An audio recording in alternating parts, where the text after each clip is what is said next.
সমুদ্র সৈকতের সুগন্ধা পয়েন্টে পর্যটকেরা সৌন্দর্য উপভোগ ও ঝিনুক পণ্য কিনতে আসলেও সম্প্রতি এই শান্তিপূর্ণ পরিবেশে সৃষ্টি হয়েছে উত্তেজনা। সৈকত দখল করে বসা দোকান ভেঙে দেওয়ার পর পুরাতন ঝিনুক ব্যবসায়ীদের উচ্ছেদ আতঙ্কে দিন পার করছে অনেকে।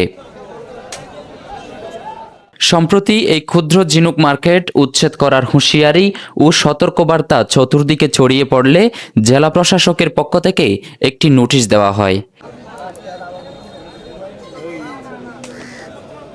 বুধবার দুপুরে তার প্রতিবাদে সুগন্ধা চত্বরে ব্যবসায়ীরা সংবাদ সম্মেলন করেন, যেখানে ব্যবসায়ীরা জানান এই ব্যবসার সঙ্গে জড়িত রয়েছে শত শত পরিবার ও শ্রমিক।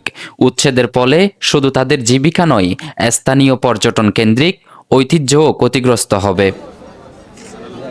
আওয়ামী লীগ, ছাত্রলীগ, যুবলীগ বাদ দিতে গিয়ে মাননীয় জেলা প্রশাসক মহোদয় কোনো ধরনের সাধারণ হকার যেন বাদ না পড়ে বা তাদের কাজ যেন আটকা না থাকে, সেটা হচ্ছে সর্বসাধারণ যদি ক্ষতি হয় তাহলে আমার এখানে ব্যবসায়ী প্রতিনিধি হিসাবে আমার আপত্তি রয়েছে। আমি অনুরোধ জানাবো সর্বসাধারণের যেন, ব্যবসায়ীর যেন ক্ষতি না হয় এবং দোকান উচ্ছেদ করতে গিয়ে যেন ঝিনুক শিল্পকে ধ্বংস করা না হয়।